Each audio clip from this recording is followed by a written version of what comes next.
गटेवाडी तालुका मानेतील पती पत्नीचा कार अपघातामध्ये खोपोली येथे मृत्यू।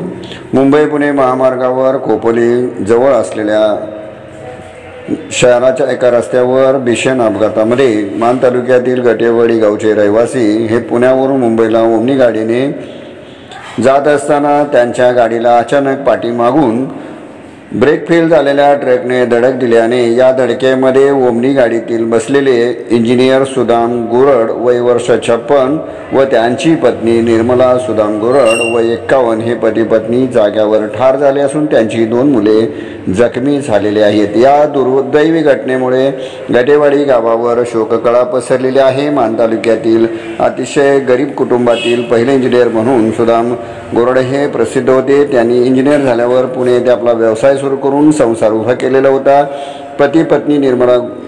त्यांची पत्नी निर्मला ही गृहिणी होती। त्यांना 2 मुले होती, वैभव गोरड व त्यांचा मुलगा कंपनीमध्ये मोठ्या पगारावर कामावर होता। दुसरा मुलगा अजिंक्य गोरड हा PhD करीत होता। मोठ्या मुलाचे लग्न झाले असून हे कुटुंब पुण्यावरून मुंबईला शिफ्ट होणार होते। पुण्यातील सर्व साहित्य घेऊन कुटुंब मुंबईला ओमनीने जात असताना त्यांना पाठीमागून येणाऱ्या ट्रकनं ठोकरल्यामुळे त्यांचा मृत्यू झालेला आहे। या दुर्दैवी घटनेची खबर गटेवाडी गावात पसरताच गटेवाडी परिसरामध्ये शोककळा पसरली होती। रात्री उशिरा त्यांच्यावर गटेवाडी तालुका मान येथे अंत्यसंस्कार करण्यात आलेले आहेत। मानदेशी न्यूजसाठी विजय टाकणे, मसवड।